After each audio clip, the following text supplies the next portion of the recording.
Hola a todas y a todos.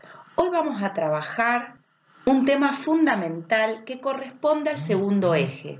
Pero primero vamos a presentar este segundo eje que tiene dos momentos muy interesantes.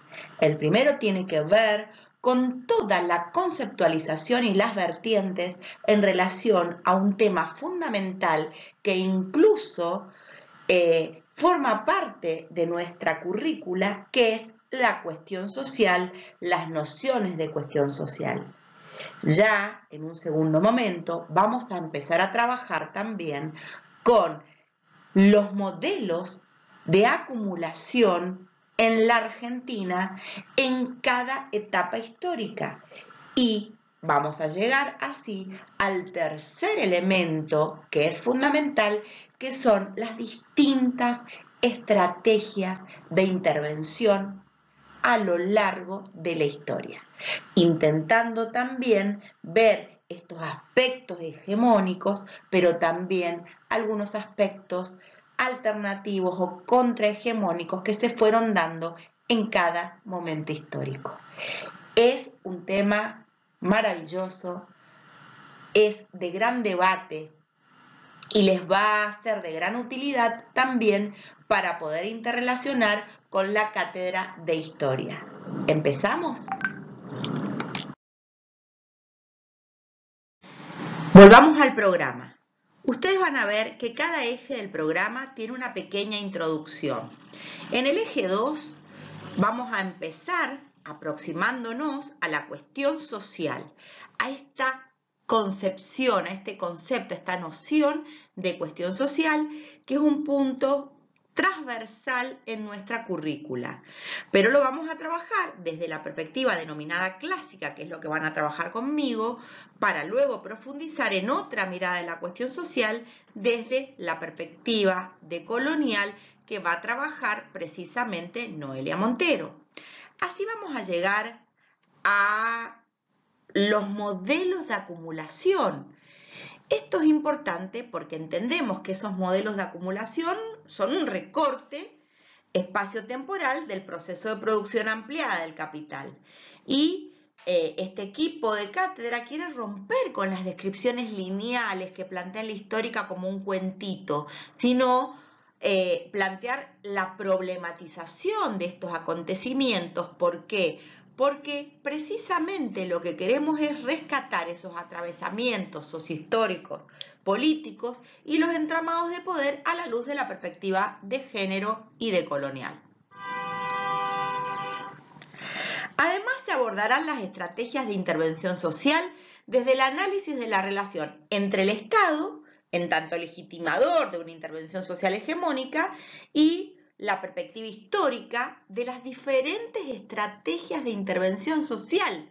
Es decir, estas estrategias que se fueron dando a lo largo de la historia en Argentina, pero también entendidas desde el trabajo social como continuidades, pero también algunos elementos que irrumpen, que generan rupturas o, en algunos casos, que se convierten en fuertes movimientos contrahegemónicos.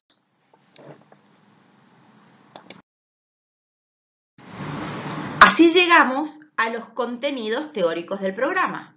Conmigo van a trabajar la constitución histórica de lo social, el estado del debate de lo social como cuestión, las revoluciones burguesas, el surgimiento del movimiento obrero como sujeto político.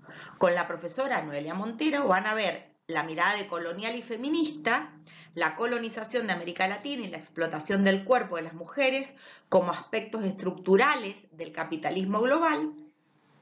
Con la profesora Mariana Quiroga y Patricia Sáenz van a ver las configuraciones del Estado y los modelos de acumulación en la Argentina, y con Antonella Giacomo Dato van a ver las estrategias hegemónicas y sus rupturas de intervención en lo social, los momentos históricos de surgimiento, las problemáticas, las categorías, los sujetos a los que va dirigida la intervención, y a partir de allí el confesional, la filantrópica y el liberalismo y el higienismo. Específicamente también tenemos el honor este año de tener dos licenciadas en trabajo social que están haciendo la carrera del profesorado y que entre las prácticas tienen que dar 1 o 2 clases en alguna de las cátedras. En este caso tenemos a Silvana Porro y Mirta Coria, que nos van a dar precisamente la segunda parte de este trabajo, que justamente son las últimas 3 estrategias hegemónicas y sus rupturas a lo largo de la historia. Así que bueno, va a ser bastante movidito este eje, pero vamos a intentar ponerle una impronta ágil para poderlo concluir antes que termine el mes.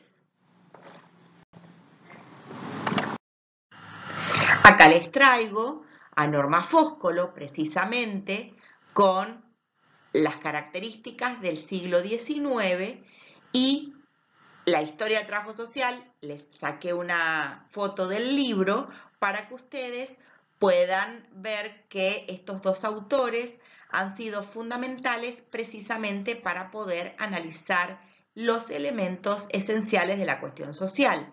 A partir de ello, vamos a tomar algunas consideraciones de Carballeda. Pero primero quiero plantear algunos puntos fundamentales.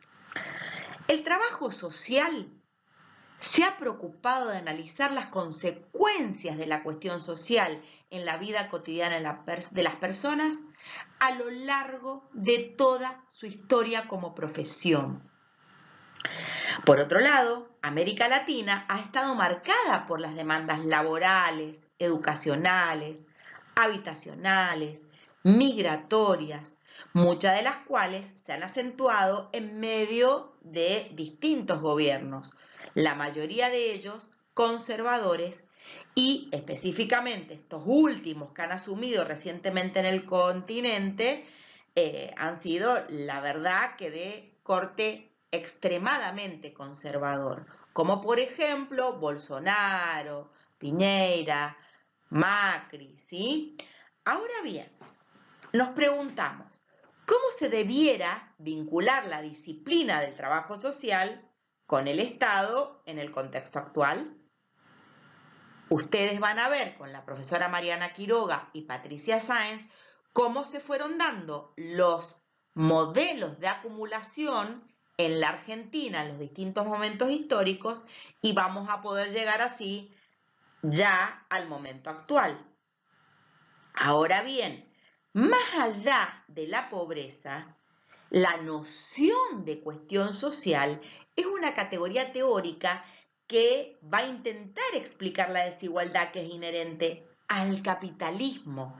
Y obviamente en la actualidad hay otros elementos como la cuestión de colonial, de género y los distintos tipos de manifestaciones de la cuestión social que han sido parte de las reflexiones de las ciencias sociales, pero muy especialmente reflexiones propias analizadas desde la mirada del trabajo social. Para explicar la transición del feudalismo al capitalismo, traigo al análisis el mito de las cavernas de Platón, porque a partir de ello podemos interpretar por qué la realidad es vista de una manera o de otra y cómo fue reinterpretándose esa realidad.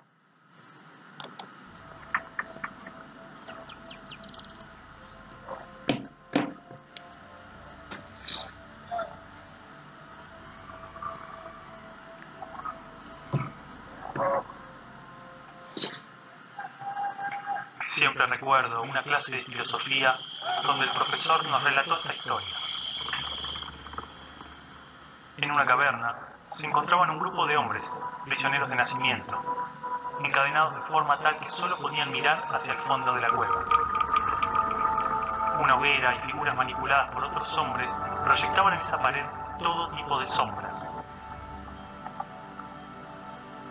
Para los prisioneros, las sombras eran la única referencia del mundo exterior. Esas sombras eran su mundo, su realidad. Uno de los prisioneros era liberado y se le permitía ver la realidad entera fuera de la caverna. ¿Qué tanto tiempo le tomaría acostumbrarse al exterior después de toda una vida de encierro? Posiblemente su reacción sería un profundo temor a la realidad. Podría entender lo que era un árbol, el mar, el sol. Asumamos que este hombre puede ver la realidad tal cual es y entender el gran engaño que era la caverna. El profesor nos explicó brevemente las interpretaciones del mito en relación al conocimiento, la ilusión, la realidad, y como posiblemente estemos dentro de una gran caverna, que a su vez está dentro de otra. Pero no cabe duda de la necesidad de ese hombre libre de regresar y compartirle al mundo lo que había visto.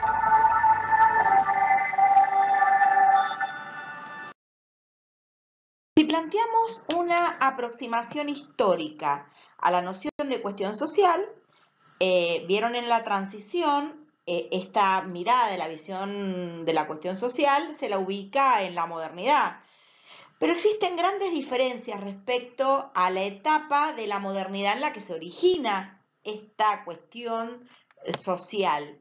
Hay posiciones más próximas a la noción de determinismo que la ubican en el siglo XIX, donde es vinculada con la conflictividad específica que genera la revolución industrial y su impacto sobre la clase obrera europea, pero obviamente como este nuevo sector de población que padece los efectos de esa cuestión social con la explotación del hombre por el hombre, el pauperismo, la ubicación de las personas en los márgenes de las fábricas. Pero hay otras que están más relacionadas con las ideas de condicionantes sociales que relacionan a la cuestión social con los orígenes mismos de la sociedad moderna, que es lo que vimos en esta transición de justamente la sociedad antigua a la sociedad moderna. Es decir, desde la existencia de un grupo colectivo que construye mecanismos que garantizan la integración desde la noción de individuo, de sujeto y de sociedad. Desde esta perspectiva, entonces, la cuestión social se asocia al traspaso de una forma de sociedad a la otra, que es lo que planteamos, que precisamente coincide con la salida del feudalismo del medioevo y la entrada al Renacimiento.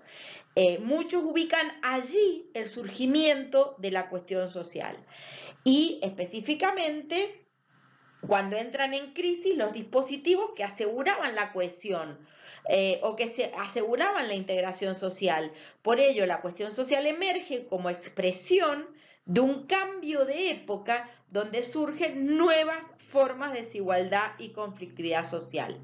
A partir de esto, les voy a comentar y vamos a profundizar en precisamente esta transición del feudalismo al capitalismo. Ahora, pensemos en esta transición. ¿Por qué el lazo social se vuelve problemático? ¿Por qué fallan los procesos de cohesión? Entonces, por ello es importante que analicemos todos los cambios que se produjeron en esa época, las formas que se dieron esos cambios y también las formas y los cambios en las relaciones de trabajo. Por ello se ha traído a colación algunos aspectos de esta transición entre el feudalismo y el capitalismo. Quiero aclarar que hasta el siglo XVIII, ¿sí? Y habiendo encontrado su época floreciente en los siglos XII y XIII, el trabajo fundamentalmente era un trabajo artesanal y era organizado por las corporaciones, gremios. El trabajador estaba contenido por esas corporaciones de artesanos a las que pertenecía, por ejemplo, zapateros, armeros, tejedores. ¿Sí? Y esto era una base muy fuerte de la economía de la época, pero sobre todo economía de subsistencia.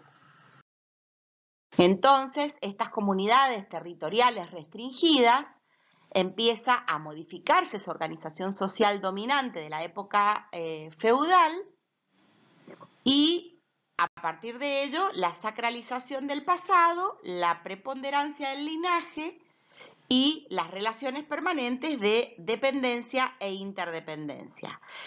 Es así que el individuo se encuentra apresado en una red compleja de intercambios desiguales que lo someten a obligaciones que le procuran determinadas protecciones.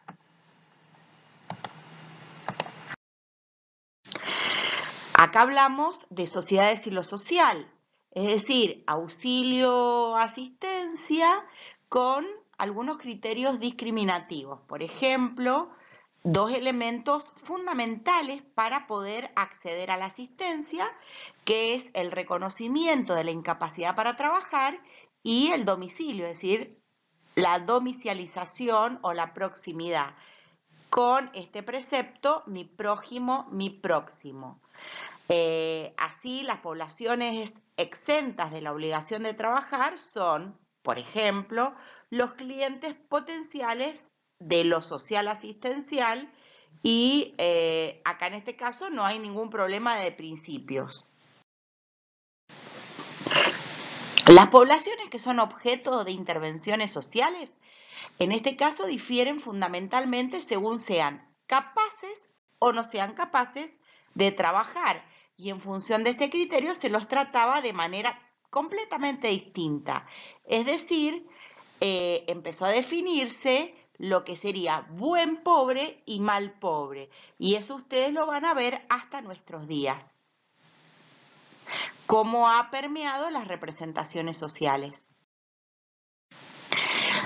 En este sentido, estas sociedades en lo social tenían un auxilio, la asistencia a partir de la limosna, que en este caso vendría a ser la máxima expresión de la caridad cristiana y específicamente el valor espiritual, que es lo que les planteé que tenía que ver con la economía del trabajo, con la economía de la salvación y a partir de ello la función social de la reproducción de esa fuerza de trabajo.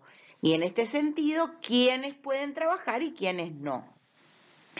Hasta este momento, la visión positiva, por ejemplo, de la pobreza, el pobre encarna esa imagen de Cristo y hay que ayudarlo porque felices de los pobres, que de ellos será el reino de los cielos. Y en esta economía de la salvación, yo llego al cielo a partir de la aceptación de la limosna y la aceptación de mi condición de pobreza. Vamos a hablar de la transición del feudalismo al capitalismo. Esta transición no se dio de un año para otro. Esta transición duró 3 siglos. Estamos hablando del siglo XV en Europa Occidental al siglo XVIII. Y es decir, la transición del mundo antiguo al mundo moderno. Pero esta transición estuvo signada por distintos cambios. Por ejemplo, el desarrollo del comercio, el fortalecimiento de la burguesía, la expansión oceánica y la conquista de América, la crisis de la cristiandad y la reforma protestante, los estados centralizados, la ciencia basada en la experimentación y, por último, la renovación de ideas, el arte, el humanismo, el renacimiento, el iluminismo y el liberalismo. Elementos esenciales en esta transición. Hoy vemos que para comprender esta transición hay que entender qué es el mundo moderno. Pero fundamentalmente, para que esta transición se produzca, lo primero que tenemos que saber es que cuando hablamos de feudalismo, hablamos de capitalismo, algo que es fundamental, hablamos de modos de producción. Y ahora bien, ¿qué son los modos de producción? Son las formas en que se organiza la sociedad, cómo se distribuyen las ideas para producir los bienes necesarios para la supervivencia de una determinada sociedad. Entonces, recordemos que cuando hablamos de modo de producción, estamos haciendo alusión, ¿sí?, a una forma en la que se organiza la sociedad y específicamente en cómo se distribuyen las acciones, los trabajos, la tarea. A partir de esto, vamos a decir que en el caso del feudalismo,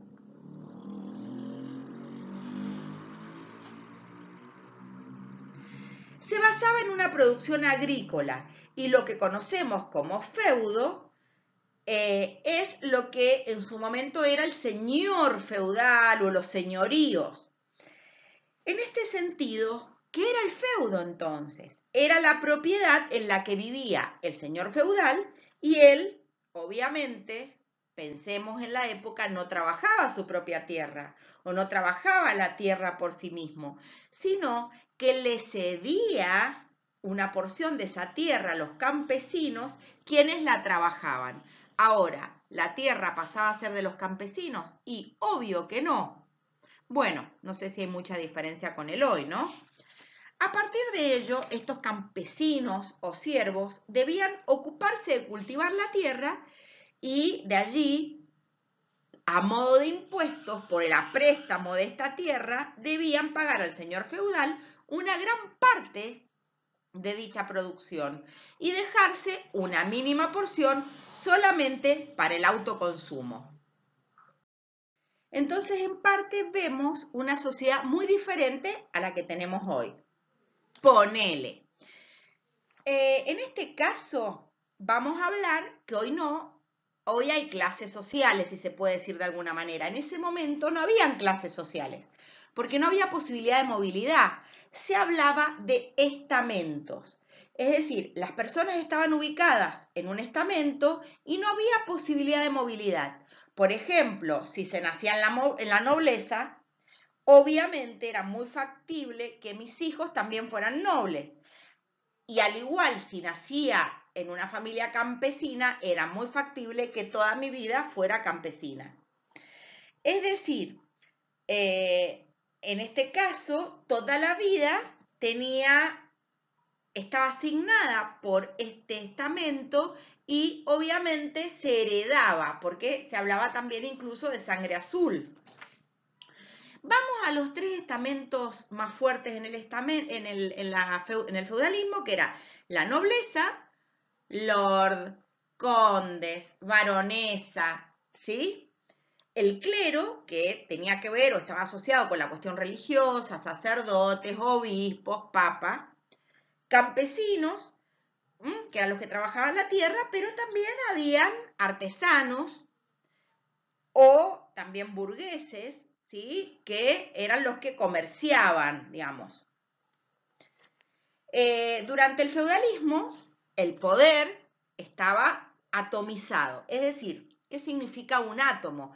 Estaba completamente repartido y no había una posibilidad real de un gran monarca que controlara todo el territorio, sino lo hacía a partir de estos señores feudales, que se encargaban, ¿sí?, de todo el poder dentro de la tierra y a partir de ello controlaban, vigilaban, castigaban, aseguraban y protegían no solamente sus tierras, sino a las personas que ocupaban dichas tierras. Entonces, seguimos, en este caso, con este punto que es el desarrollo del comercio, ¿sí? Fíjense, en este caso, esta situación de atomización de los señores feudales, con el tiempo obviamente empieza a generar conflictos, pero empiezan a surgir estos problemas entre los feudos, pero también empiezan a surgir pequeñas ciudades medievales que se conocían en esa época como los burgos. Y fíjense acá, vamos a este punto, ¿no? Empiezan a surgirse los burgos, que eran lugares que estaban a la periferia, que estaban a los márgenes de los señoríos o de los feudos, y allí se comenzaron a instalar comerciantes que esporádicamente armaban un mercado, una feria, y luego empezaban a hacerlo de manera mucho más permanente, más sistemática, y esta situación permitía ciertos intercambios, pero específicamente de manera más cercana entre un feudo y el otro, no de largas distancias. Y a través del trueque intercambiaban bienes con otros del otro feudo o del mismo feudo. Y de esta manera lograban lo que sería la subsistencia. El tema específico es que los burgueses, en este caso estamos hablando de este sector, ¿sí?, tenía otra lógica y comienzan a buscar bienes y bienes específicamente, objetos o productos que eran necesarios en este feudo o en los feudos aledaños, pero en zonas mucho más lejanas, muchísimo más lejanas. Y por ello, entre el siglo XV y el XVIII se comienza a desarrollar un elemento fundamental que es que nuevamente se empezó a desarrollar esto, que es el comercio.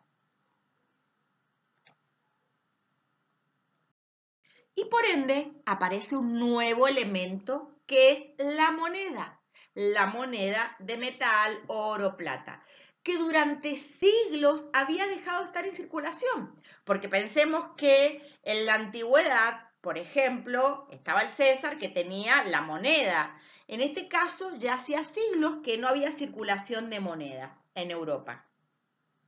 Entonces, el desarrollo del comercio fomentó la exploración y acá empezamos con este tercer elemento fundamental, que es la expansión oceánica y la conquista de América.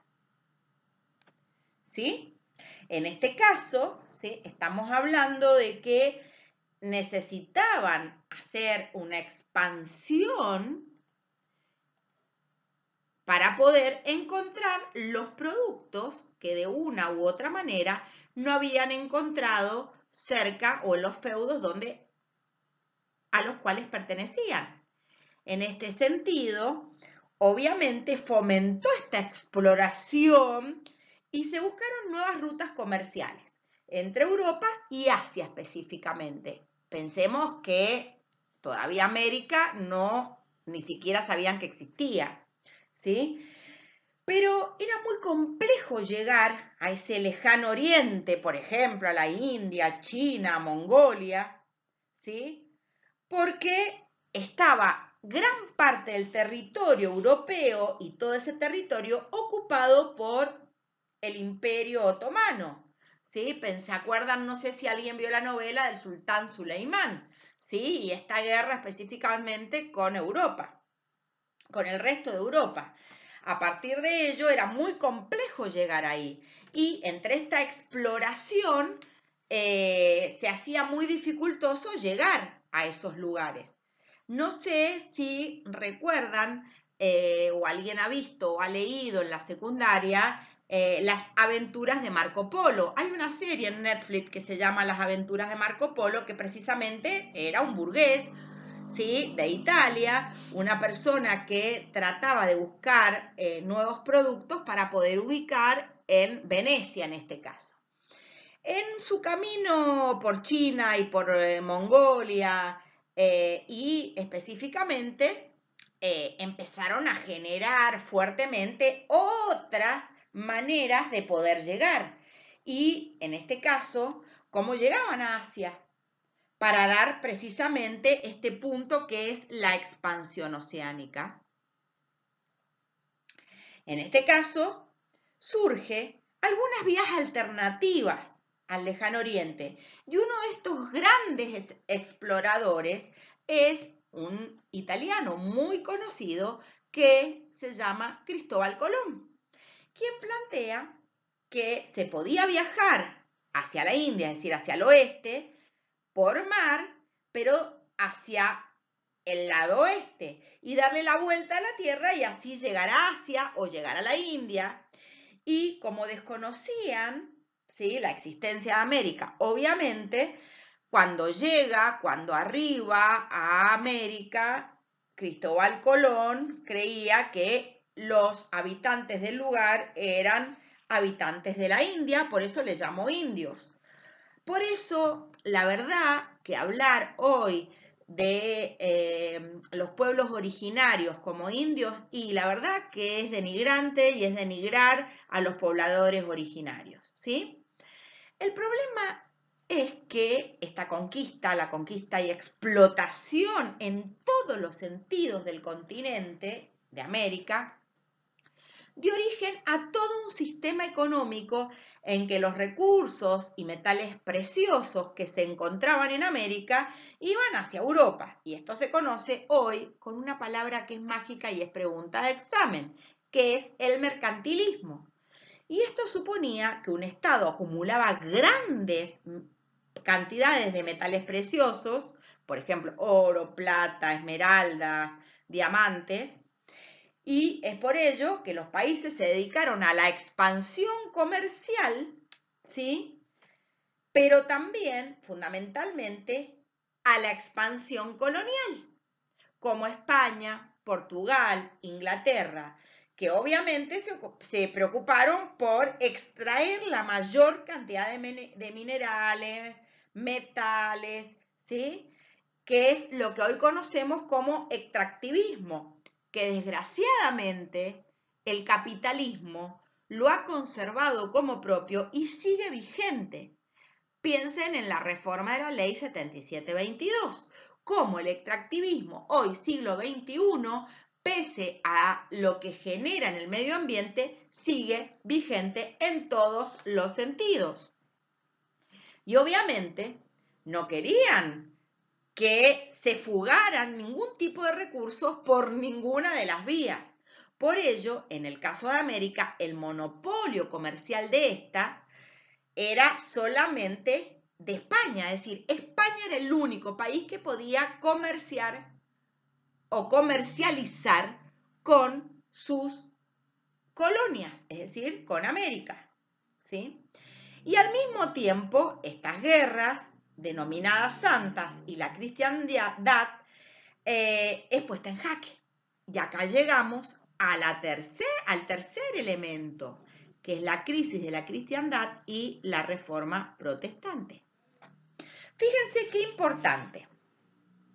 Específicamente, acá surge un personaje, una persona, un alemán, que es Martín Lutero, y se empieza a discutir las prácticas que llevaba la Iglesia Católica, como la venta de indulgencias.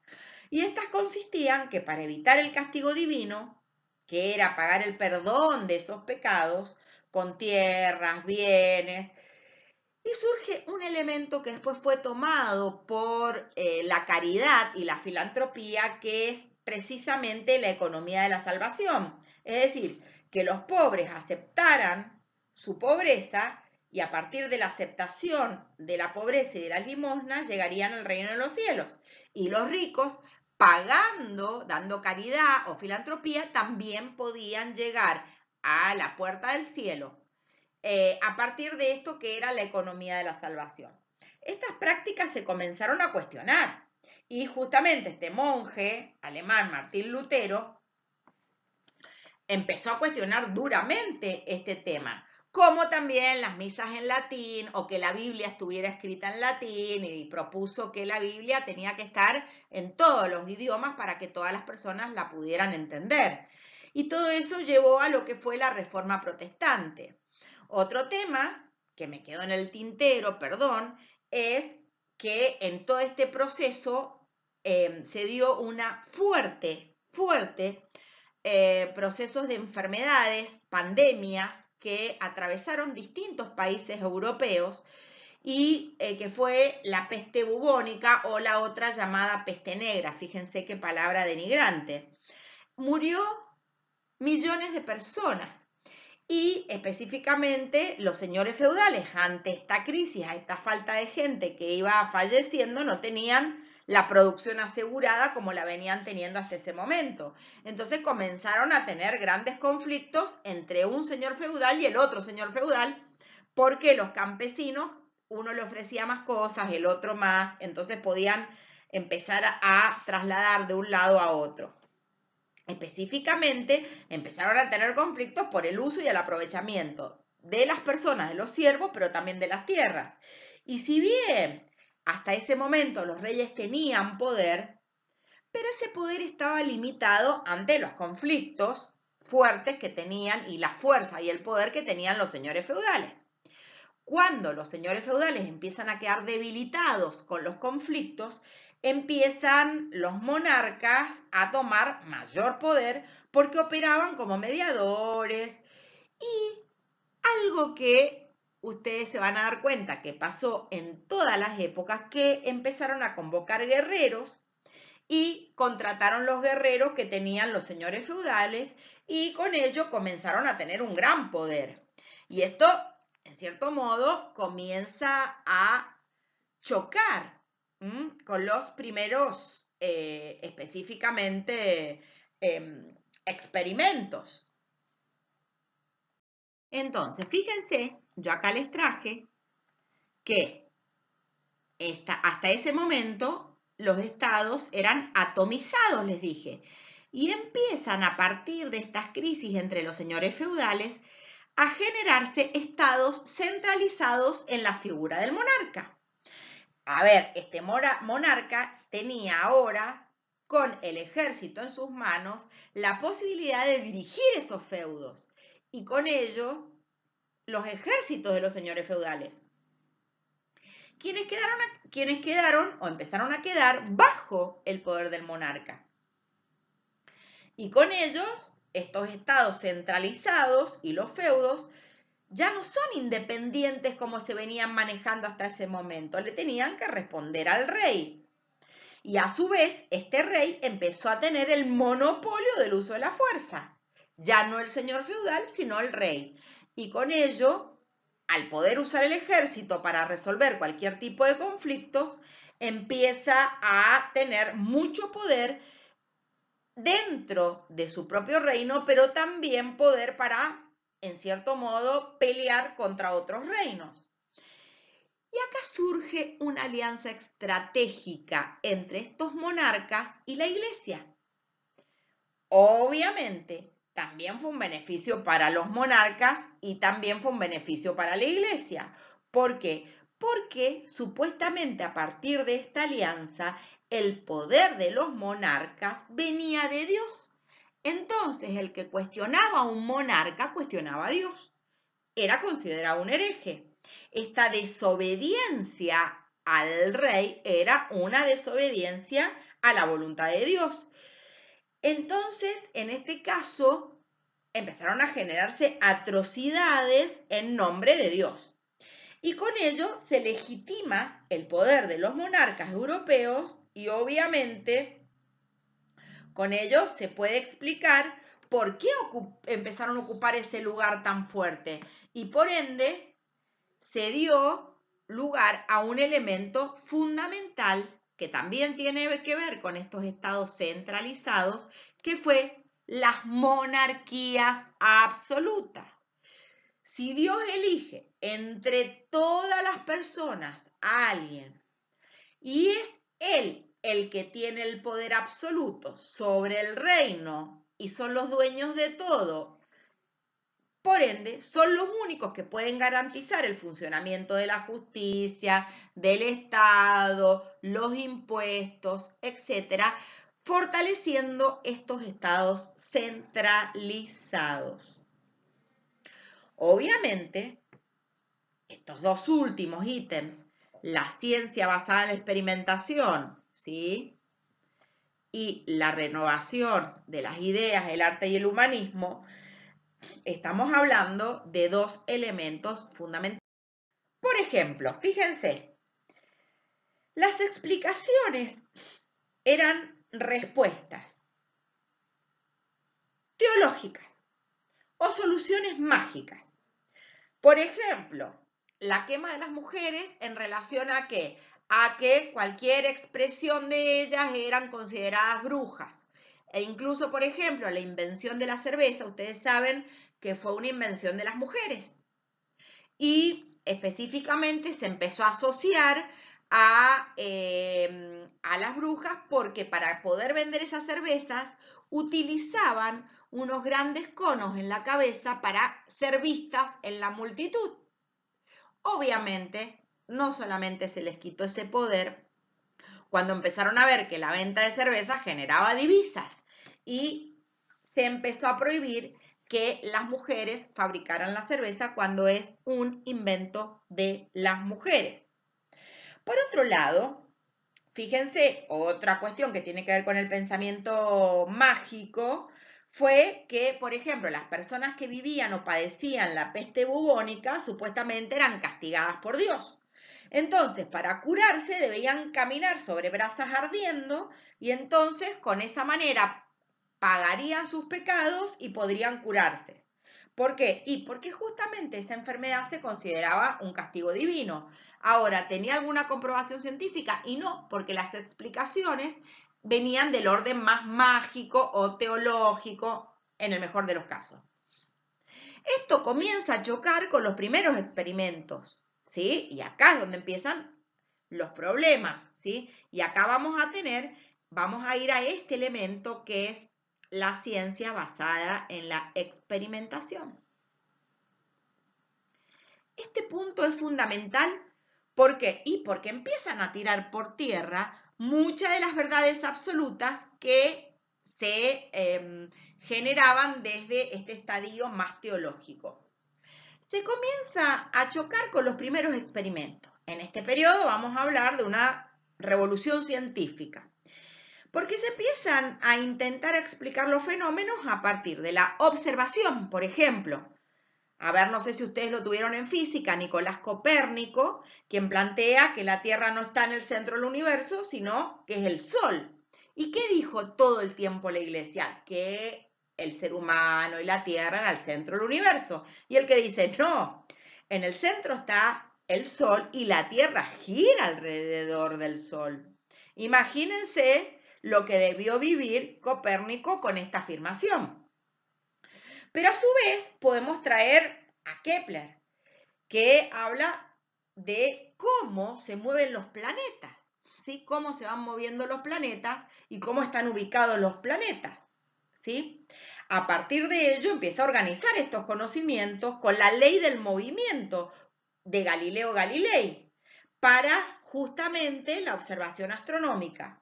Pero estos tres astrónomos plantean sus explicaciones a partir de algo que es fundamental, que ustedes lo vieron en los marcos interpretativos, que es la observación, como el método del positivismo. Y esta época también se inventa el telescopio, ¿sí? Y a partir de ello, por ejemplo, podemos traer otro gran invento, que es el de Isaac Newton, que es la ley de la gravedad.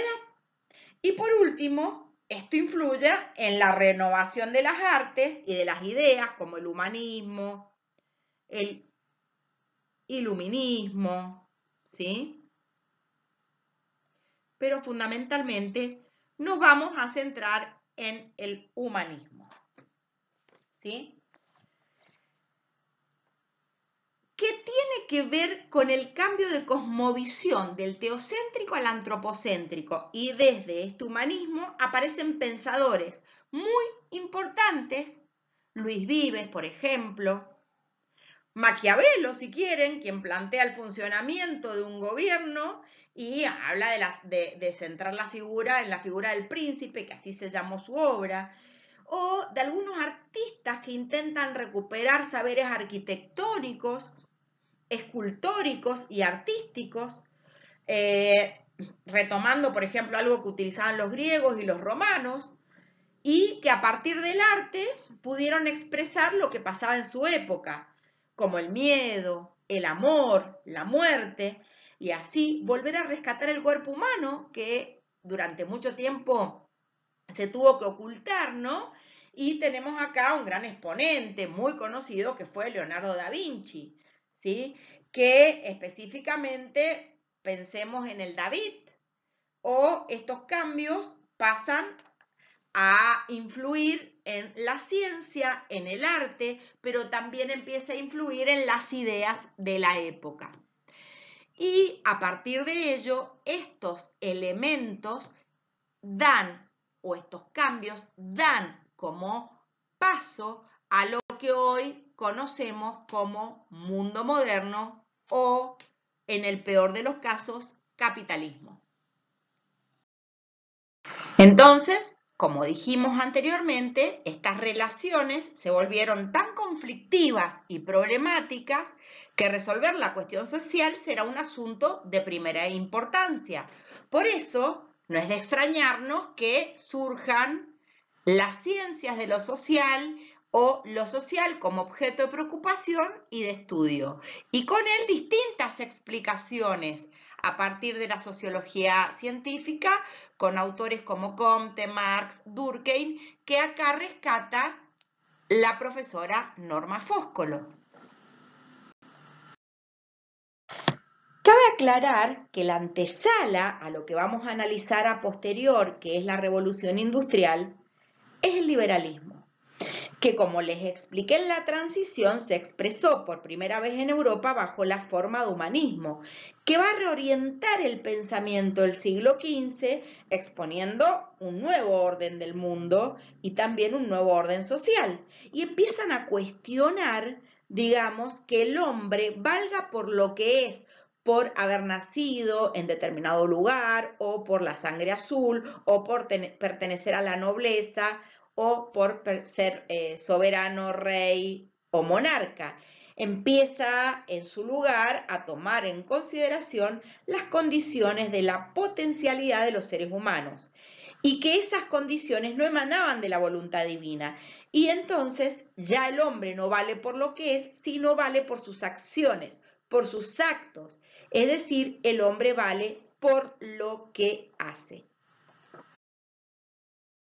Entonces, el liberalismo, según avanzaba el proceso de transformación social, obviamente los objetivos y preocupaciones del liberalismo también cambiaron, modificaron. Ellos hablan de una evolución y con el liberalismo la premisa del hombre vale por lo que hace y no por lo que es.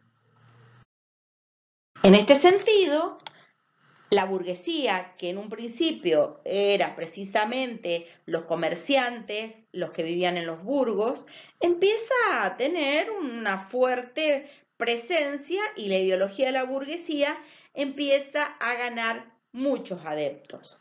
Es decir, cuando se habla de liberalismo como ideología de la burguesía, es conveniente distinguir entre el liberalismo político, el liberalismo económico y el liberalismo intelectual.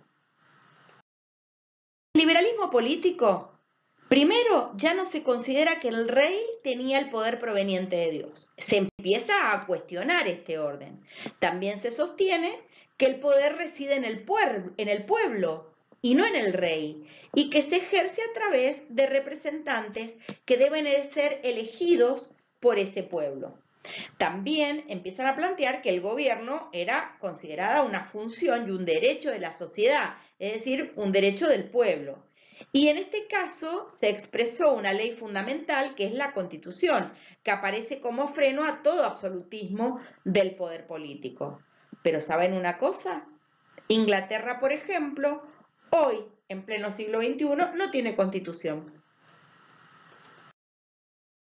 Bueno, también empezaron a proponer, en el caso del liberalismo político e ideológico, la división de poderes. Por otro lado, tenemos al liberalismo cultural e intelectual, que precisamente fue una reacción contra la intolerancia, la intransigencia del antiguo régimen, y postuló un elemento fundamental que es la libertad de conciencia y el respeto por las ideas de los demás, con los que contribuyó de manera decisiva en la conquista y defensa de las libertades individuales. En este sentido, era muy importante porque se proponía luchar contra la intolerancia y la intransigencia, sobre todo que tenía el antiguo régimen. Bueno, hay muchos aportes del liberalismo. Desgraciadamente hay muchos autores que plantean que nunca jamás se dio la modernidad tal como se había pensado en su momento. Y de hecho, lo único que se tomó del liberalismo es la libertad individual, específicamente, Y por otro lado, el liberalismo económico, que tiene que ver con la no intervención del Estado en los procesos económicos y obviamente con ello, al no haber regulación, grandes concentraciones de capitales en manos de muy pocas personas. Dentro de los aportes del liberalismo, los grandes aportes históricos son la eliminación del absolutismo en todos sus aspectos, político, jurídico y económico. Por otro lado, la conquista y defensa de las libertades individuales, que hasta ese momento obviamente no existían. Por otro lado, otro de los aportes del liberalismo es el reconocimiento de los derechos y libertades políticas del ciudadano y un punto fundamental que es el régimen parlamentario. Cuando se va complejizando la sociedad a partir de esta transición entre el feudalismo y el capitalismo, los fenómenos económicos y sociales, el relajamiento de vínculos primarios, empiezan a aparecer ciertas prácticas más especializadas en la asistencia de estos que ellos llamaban carecientes. Y empieza a plantearse en términos de sociabilidad secundaria. Entonces, especialización, profesionalización, empieza a generarse la tecnificación de los saberes, la pericia, es decir, quién se merece o no la asistencia con esta concepción del pobre merecedor o no, y a partir de ello la institucionalización, donde había un registro, encuestas, etc. Sobre el fondo de una estructura social en la que el estatuto de un individuo depende de su inserción en una red cerrada de interdependencias. En esa red, obviamente, este mal pobre, ¿sí?, que es el vagabundo, obviamente que desentona. Entonces, en este caso, hay como una segunda lectura sobre esa situación y empieza la política represiva contra el vagabundeo, es decir, se empieza a perseguir a los vagabundos, encerrarlos y en este caso va a representar la solución a una situación que la verdad no tiene solución. En las sociedades preindustriales, esta cuestión social está generada por la indigencia válida y móvil y solo podía tratarse como una cuestión policial de persecución, por ejemplo, como hoy se hace en relación a la aportación de caras, como veíamos en los marcos interpretativos. En este sentido, la ayuda de asistencia era voluntaria, espontánea, discrecional, es decir, se podía dar o no. En este proceso de industrialización engendró un gran monstruo, que era el pauperismo, y con el pauperismo la cristalización de esta nueva cuestión social del siglo XIX. En este caso en Inglaterra, con la Por Lau, la Ley de Pobres en 1723, en 1782, que había una suspensión de la ayuda domiciliaria, una centralización en talleres de trabajo, una internación en condiciones infrahumanas, pestilentes, renunciamiento a los derechos de ciudadanos y ciudadanas y convertirse en ciudadanos de segunda clase. Es decir, acceder a la ley de pobres por la subsistencia te convertía en ciudadano de segunda clase. Todo una concepción de pobreza moralizante de la época. En este sentido, la desconversión de la sociedad feudal del siglo XV que estuvimos viendo, cómo influye esto en la reforma religiosa, el renacimiento, pero también un elemento fundamental que es el individualismo y a partir de él la revalorización del trabajo. ¿Y esto qué significa? Que el trabajo es premiado, entre comillas, y el que no trabaja es castigado. Entonces esto influye fuertemente en la percepción de la pobreza. Pierde la connotación sagrada de la economía de la salvación para realmente generar progresivamente una criminalización de la pobreza, y que lo vemos hasta en la actualidad. De hecho, la mayor parte de las personas encarceladas vienen de los sectores populares. Y acá llegamos a Inglaterra con la ley de 1576, donde se planteaba, por ejemplo, lugares de residencias para, entre comillas, los pobres válidos, y casas de trabajos que eran de trabajos forzosos, con castigos, con falta de alimento, para esos pobres no válidos. Y, por otro lado, casas de corrección para los vagos no regenerados. Fíjense el elemento moralizador con respecto a la pobreza y con respecto a los sectores populares. Llegamos a este liberalismo conservador del siglo XIX versus ese liberalismo utópico del siglo XVIII. Cambió completamente. Los burgueses, que tenían una misión revolucionaria en un principio, comienzan a poner en marcha el motor de retroceso y empieza a plantearse un liberalismo conservador. Entonces, en este sentido, cambia la cosmovisión. El indigente pide y no puede dar una contrapartida equivalente a lo que recibe. Entonces, su relación con el benefactor no llega a estar a la esfera del derecho. Es específicamente una donación, si quiere o no la persona que dona o que brinda la ayuda. La apuesta del liberalismo consistirá en este sentido en tratar de sostener una política social completa en un espacio ético, no político y no estatal. Por otro lado, en este caso la política social, entre comillas, que fomentaba este sector no era responsabilidad del gobierno, sino específicamente de algunos funcionarios. Y el único camino de la salvación para el pueblo era su adhesión respetuosa, sin crítica y agachando la cabeza al sistema de valores construido para él y sin él.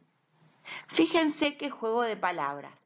Este sistema de valores construido para el pueblo, pero sin la mirada del pueblo. A partir de ello, obviamente, se da la culpabilización de la pobreza. Los vagos y perezosos deben ser estigmatizados, etiquetados y, por ende, castigados. Y las personas que no son capaces de trabajar deben ser mantenidas por la sociedad, pero en un nivel mínimo de subsistencia como para que no mueran. Y si mueren, es un daño colateral. En este caso, en Inglaterra, esta ley de pobres, había una diferenciación definitiva entre trabajadores y pobres. Y en este caso se consideraba a la pobreza como un fenómeno individual y con características de amoralidad o de falta de capacidad. Así llegamos a la Revolución Industrial, aproximadamente en 1780, provocada por la utilización de la máquina a vapor, y a partir de ello se produce un importante cambio tecnológico en los métodos de trabajo. A partir de esto, la máquina va a permitir la fabricación en serie de los productos y con ella también una modificación en los modos de producción.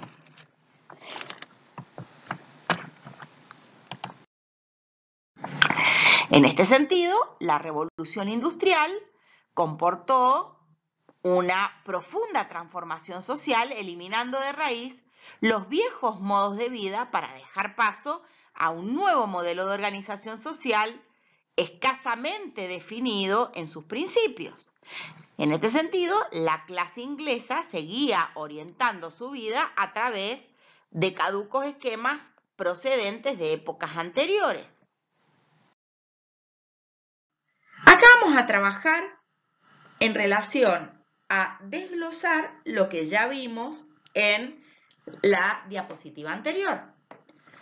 Parte de las colonias y la extracción indiscriminada de las riquezas de la colonia fueron trasladados a Europa. Y parte de ello se invierte en investigación, ciencia y técnica. Elemento fundamental este.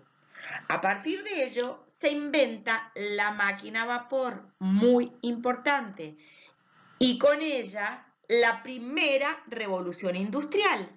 Pero fíjense por qué afirmamos que sin las colonias no hubiera podido existir la revolución industrial.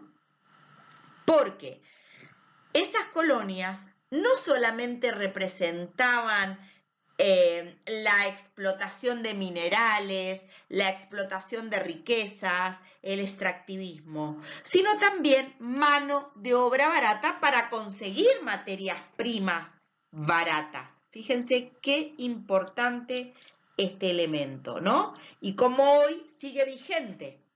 Pero a su vez, esas colonias tenían una doble finalidad. También era conseguir mercados en donde ubicar y vender la producción industrial, sino donde ubicaban esta fabricación en serie.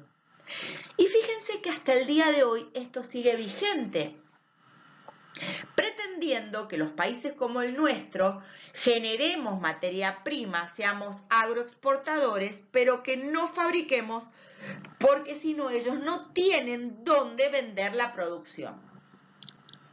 En este sentido, estos cambios, vieron que los estuvimos analizando en la filmina anterior, se los puse bien sencillo.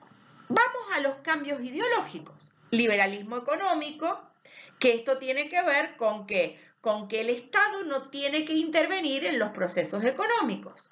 A partir de ello, fuertes cambios políticos.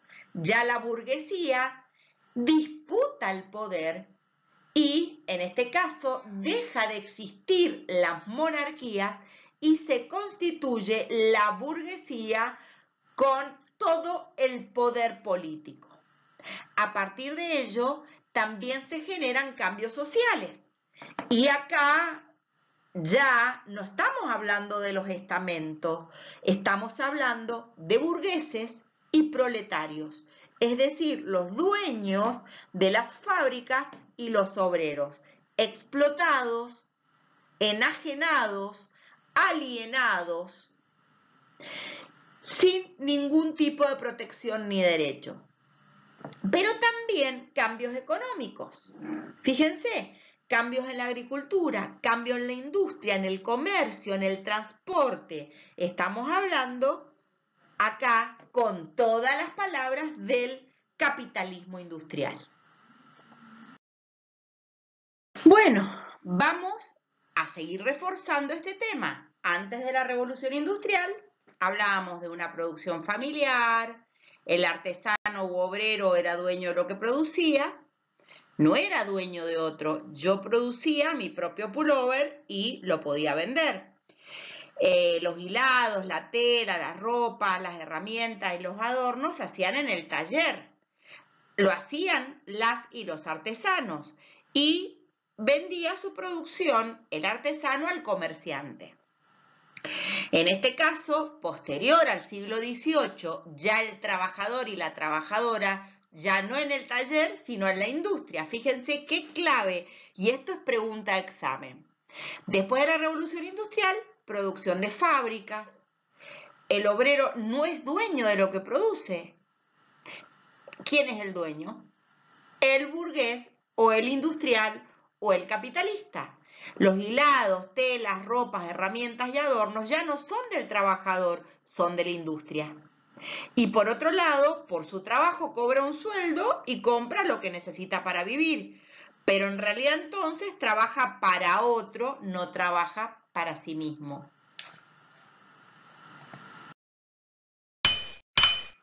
Entonces podemos decir que la revolución industrial y con la revolución industrial surge este nuevo tipo de energía que es el vapor. pero que se aplica no solamente a la industria, sino se aplica a las máquinas y motores, a la locomotora como medio de transporte. Ustedes habrán visto las películas del lejano oeste, digamos, ganando lugar para hacer el ferrocarril, para poder llevar y traer los productos de un lado a otro, más que la comunicación de las personas. La máquina a vapor se utiliza también en la industria y permite la fabricación en serie y a partir de ello la producción del algodón en telares, ¿sí? Antes las telas se hacían en fabricación artesanal y ahora empiezan a hacerse en serie. Son elementos fundamentales que tienen que ver con este nuevo tipo de energía. A partir de ello, Taylor plantea que tenemos que tratar de optimizar esa producción y como se ha generado estos procesos de la máquina, empieza a plantear que cada obrero se tiene que encontrar en un solo punto de la cadena de producción. El trabajo prácticamente deja de ser un trabajo artesanal para convertirse en un trabajo mecánico, físico, repetitivo, donde el obrero y la obrera no tienen ni idea del trabajo de los demás, solo sabe hacer una sola tarea que es para lo que fue preparado, apretar un tornillo o no. Y él saca, ¿sí?, una cuenta y dice, por ejemplo, si una persona realiza las 5 fases necesarias en la fabricación de un producto, solo puede fabricar una unidad. Por ejemplo, hace primero las ruedas, después el chasis, después la parte de mecánica, después la chapería, ¿sí? En cambio, puedo producir uno solo. En cambio, si yo tengo una persona apretando el tornillo de las ruedas, la otra en la chasis, la otra persona en el motor, la otra persona en la chapería y la otra persona en la parte de calidad, por ejemplo, con 5 personas, cada una de ellas especializadas en una sola fase de la fabricación, fabricaría 10 unidades en el mismo tiempo. Entonces, fíjense que tenemos una sola persona a la cual le tengo que pagar más porque conoce todo el proceso, o tengo con 5 personas 10 automóviles. Y esto termina influyendo en la vida social de toda la época. De hecho, las casas se hacían todas iguales, la fabricación de la ropa era en serie, específicamente tenía que ver con esta mirada. ¿Cómo será que el primer jubilado de la fábrica Ford, que aplicaba el Fordismo, que se basó también en esta metodología de Taylor, que es específicamente cuando le van a entregar la medalla a la jubilación, él dice, bueno, quisiera saber por qué me están felicitando, porque durante 50 años solo aprendí a apretar un tornillo. Bueno, para poder entender la revolución industrial y para que vean cómo el arte, en cierto modo, empieza a graficar, a denunciar lo que pasa en la realidad, les traigo una escena de la película Tiempos Modernos de Charles Chaplin que hablan precisamente del Taylorismo y lo que sería el espíritu de la revolución industrial, que es el trabajo en serie, y con ello el cambio en el modo precisamente de la producción. ¿Lo vemos?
5, more speed, 4-7.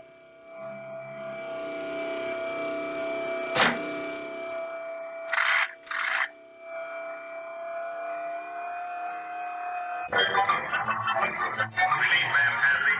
Relief man handling.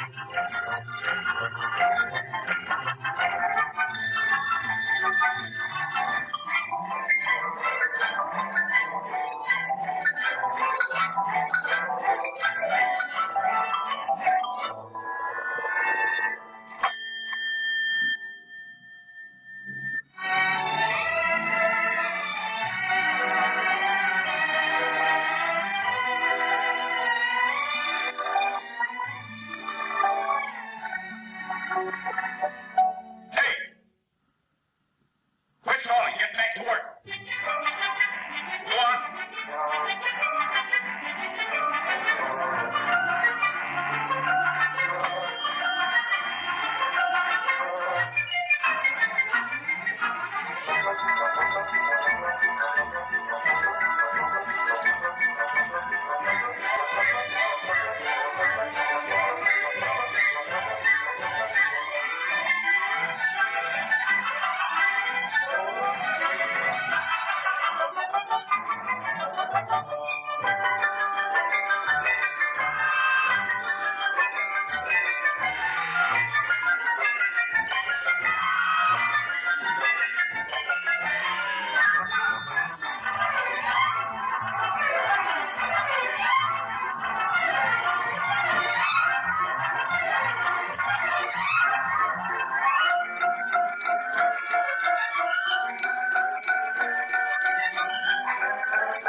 Entonces, como verán, cada una de esas partes es lo que compone el eslabón, un eslabón más de esa máquina y que tiene que ver con la fabricación en serie que proponía en su momento Taylor.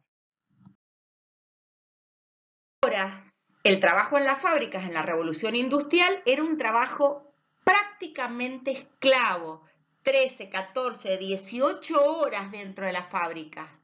Niños, mujeres embarazadas, sin ventilación, sin ningún tipo de protección ni derechos, sin poder faltar, sin licencia por enfermedad, sin seguro social. Es decir, estamos hablando y estamos asistiendo a la peor explotación del hombre por el hombre, en palabras de Marx. Fíjense en este dibujo de 1889 que expone imágenes que dan cuenta de la explotación infantil de la época. Fíjense esa niña cargando una piedra que debe pesar igual que su propio peso y que en este caso no estaba ni siquiera reglamentado e incluso se creía que con el trabajo infantil se iba a evitar la delincuencia, se iba a evitar la villanía. A partir de esto, los procesos de urbanización y las condiciones de la vida de los obreros, las obreras, empieza a ser paupérrimo. Se instalan en las ciudades o a sus alrededores un gran número de fábricas. Las personas desarraigadas de su lugar de origen con escasa capacitación Surgen nuevas modalidades y tecnologías de trabajo. Las personas vivían en lugares insanos, contaminantes, y trabajaban por un magro salario durante 14 horas o más, sin ningún tipo de miramiento, específicamente sin reconocimiento ante la enfermedad, sin ni siquiera descanso. La verdad que esas son las condiciones que se manejaron en ese momento y que el capitalismo nos lleva a que a veces en el día de hoy muchas de esas condiciones, específicamente con el trabajo informal, sigan siendo una constante. La podemos ver en un suburbio industrial de Londres, en este grabado de la Revolución Industrial. Produce consecuencias, la verdad, inhumanas. El hacinamiento, las enfermedades, las pandemias, epidemias, las condiciones de vida infrahumanas de la comunidad obrera. Acá ustedes van a poder ver cómo vivían las personas, por ejemplo, en todos estos eran los lugares donde vivían las personas prácticamente sin techo alrededor de la fábrica, porque para poder llegar a trabajar, ¿sí? Fíjense, esas eran pequeñas habitaciones chiquitas que hacían precariamente y esta era la fábrica, ¿sí? La verdad que fue un momento específico, especial, pero a veces pensemos cómo tienen a los obreros golondrinas en las fincas. Estamos hablando del siglo XXI, ¿no? Observen atentamente esta impresión. Todas estas mujeres embarazadas, 14 horas paradas en los telares, trabajando, sin parar. Mujeres que salían de acá e iban a trabajar y seguían con todas las tareas en sus casas. Situación que muchas mujeres viven hoy en pleno siglo XXI. Entonces, a partir de ello, todos estos problemas sociales de la vieja cuestión social los vamos a ir comparando. En la fábrica comienza la primera explotación capitalista. Entonces, plasma una nueva sociedad, donde los adelantos tecnológicos producen en la industria el progreso económico. Pero también se produce la disociación entre la producción y la economía familiar a la economía y la producción industrial. El artesano ya no puede vender su producto.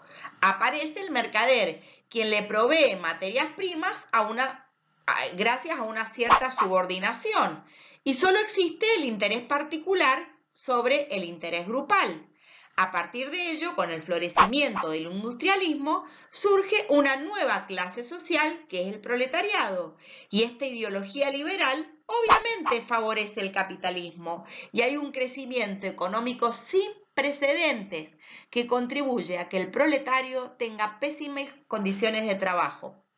Y todo esto con la explotación que hicieron los países europeos de las llamadas colonias, es decir, de nuestros países.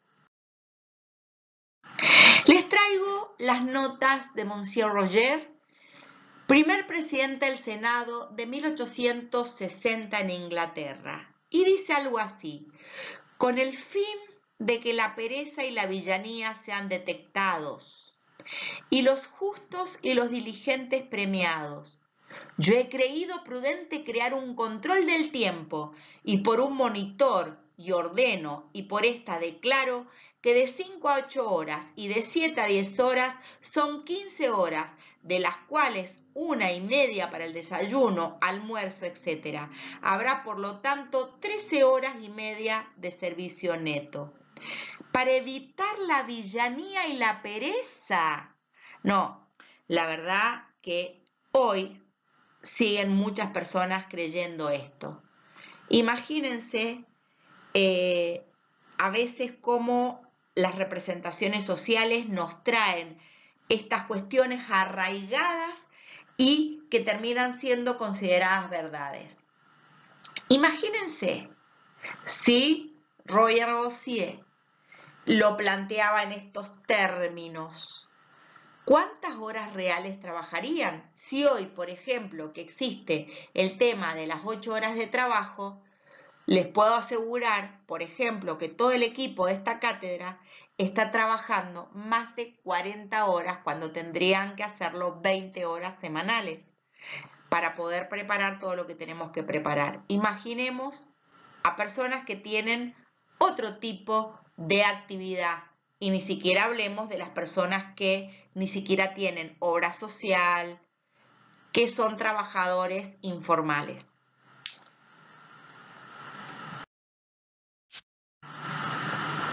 Como respuesta a ello, surgen algunos elementos fundamentales. Uno de ellos es la filantropía, que empiezan a correr de esto a la Iglesia, que tenía durante mucho tiempo la potestad de la caridad y específicamente estos burgueses asustados por la pauperización, pero fundamentalmente tenían miedo porque se cambiara este modelo económico y por otro lado que tomaran las fábricas, que generaran huelgas y sobre todo tenían terror al contagio por estas pandemias porque en realidad si bien un sector, específicamente el sector proletario, era la que más sufría las consecuencias de las pandemias, ellos, el otro sector, no estaba exento.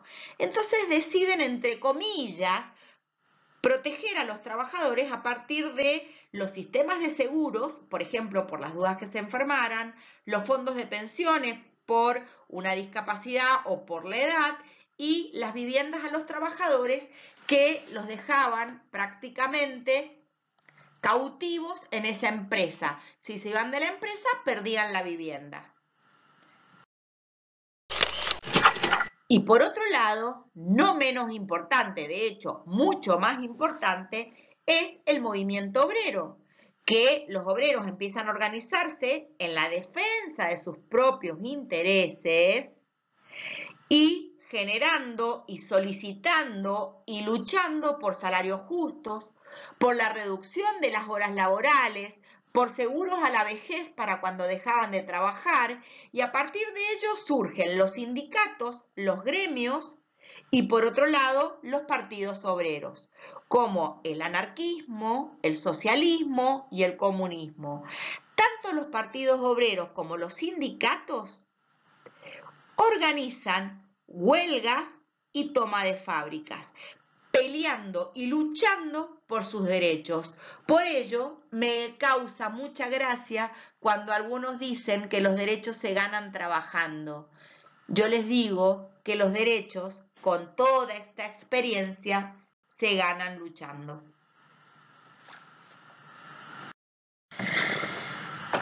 Las características del siglo XIX para Norma Fóscolo, ¿sí?, son fundamentales porque para ella el siglo XIX puede ser considerada el siglo de la cuestión social. A ver, Robert Castell dice que la cuestión social es una aporía fundamental en la cual la sociedad experimenta el enigma de su cohesión y trata de conjurar el riesgo de su fractura. Esta definición, este concepto de cuestión social tiene que ver con una mirada que es la de Robert Castell. Ahora bien, lo vamos a decir mucho más sencillo. La cuestión social hace alusión a los problemas en los mecanismos de interacción social o de integración social, ¿sí? Por otro lado, también la cuestión social es la inquietud acerca de la capacidad que tiene una sociedad para mantener la cohesión. ¿Esto qué significa? Para mantener las relaciones de interdependencia. Entonces, para Robert Castell, en su libro La metamorfosis de la cuestión social, habla de estas relaciones de interdependencia, de este desafío permanente. Por eso habla de cuestión social y no habla de lo social, que interroga, que nos interroga, pero fundamentalmente que cuestiona la capacidad de una sociedad para existir como un conjunto unido por relaciones de interdependencia. En este sentido, por ejemplo, Foscolo nos dice que la cuestión social es un desafío que interroga, que pone de nuevo en cuestión la capacidad de una sociedad, lo que en términos políticos sería o se denomina una nación, para existir como un conjunto vinculado de relaciones de interdependencia. En síntesis, para Norma Foscolo, es la cuestión social una problemática tan severa que hace que la sociedad se pregunte cuál es la base del lazo social y trate de evitar la desintegración social. Entonces, el estudio del concepto de cuestión social, entendido como categoría analítica o como categoría de análisis, implica la importancia de acceder a diferentes maneras de comprender y explicar para poder así estudiarlo en función de reflexionar acerca de cuál sería la forma más apropiada para entender los diferentes fenómenos vinculados con los problemas sociales en América Latina.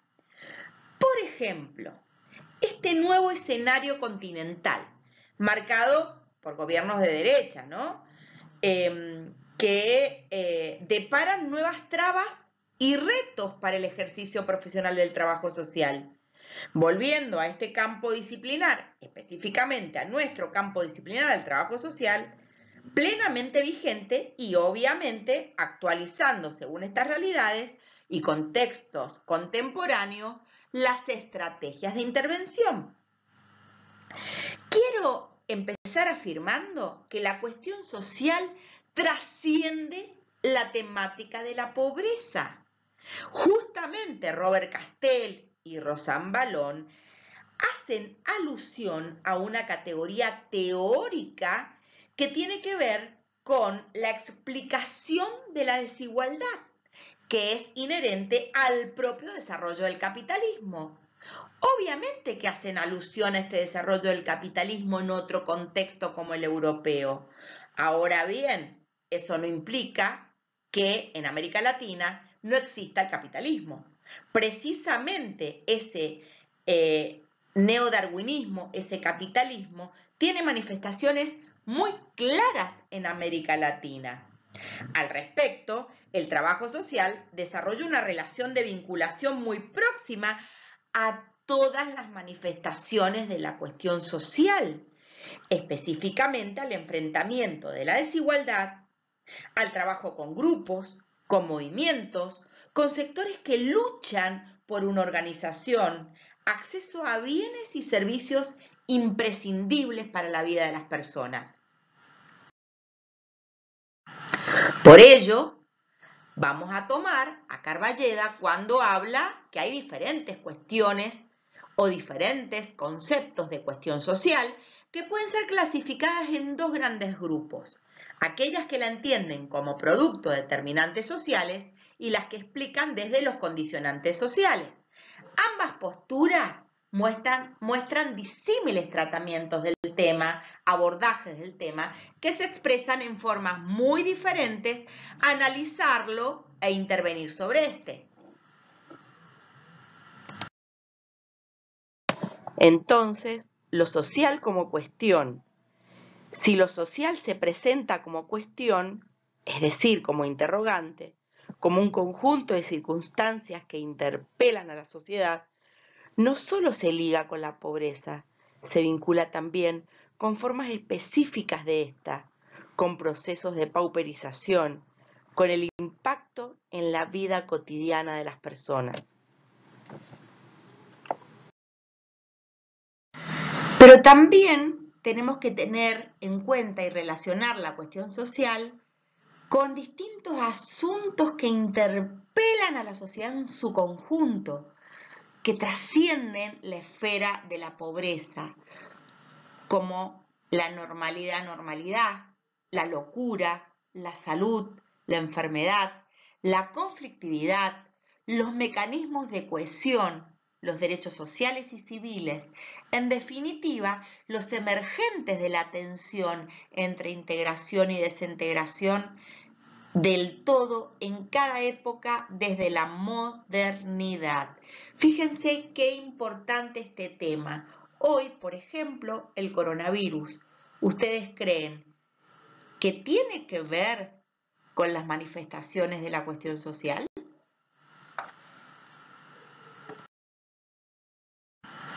Quiero afirmar que para trabajar con personas, grupos y comunidades, tenemos que hacer alusión y fijarnos especialmente en mirar los trazos que conectan y por ende las fallas no están en las personas. Justamente esta mirada de la cuestión social de Robert Castell, de Rosan Ballon, nos hace reflexionar que precisamente, lo vuelvo a repetir, las fallas no están en las personas, sino en el sistema. Y esto significa que no existe una sola verdad. Significa que existen muchas verdades. Ahora bien, ojo, también debo afirmar que no significa que exista una posverdad, porque en realidad, desde la perspectiva de la cátedra, la posverdad y la posmodernidad, la verdad que son una mentira, son una falacia. Hay un giro lingüístico, por ejemplo, las crisis, como que las crisis son latinoamericanas. Y en realidad, las crisis son inherentes al capitalismo, son inherentes a esta perspectiva, a esta manera de análisis que tienen algunas miradas, precisamente las miradas desde esta perspectiva capitalista. Ahora bien, son las encrucijadas del capital. Un mundo lleno de paradojas. Y este mundo del capital, por ejemplo, Yamamoto le llama capital fetiche, que implica develar estas situaciones de desigualdad y a partir de ello el pensamiento crítico, que es la perspectiva de la cuestión social, es una herramienta fundamental. Entonces, por ello, esta imagen, esta perspectiva, esta categoría analítica, como es la cuestión social, es el eje vertebrador del programa de la currícula actual. Y para terminar y darle paso a esta perspectiva, a esta nueva visión de la cuestión social que tiene en cuenta también esta perspectiva de colonial, traemos a Eduardo Galeano en la revista Pueblos. América Latina es una región del mundo donde se encuentra todo lo que busques. Qué suerte que seamos así, como ese disparate que alguien alguna vez me discutía desde las altas cumbres de la ciencia, preguntándome ¿qué tiene en común un negro de Haití con un gaucho de La Pampa? Pero claro que tienen algo en común. No lo saben, pero tienen algo en común. ¿Por qué? Porque unos y otros han sido condenados a la amnesia de una historia oficial enferma de racismo, de machismo, elitismo y militarismo. Están mutilados en el conocimiento de lo que fuimos, en la memoria compartida y mutilados también en el conocimiento de la realidad. Pero en la medida en que eso se abra, en que luchemos para abrirlo, para ser lo que podemos ser, que es una cosa infinitamente amplia y espléndida, vamos a descubrir que hay muchísimos más puntos de contacto de lo que suponemos que hay, empezando por los más obvios, que pasan por la obligación de sentido común de defendernos juntos. Gracias, Eduardo Galeano, por tus palabras para poder entender la cuestión social desde esta perspectiva latinoamericana, desde esta perspectiva decolonial.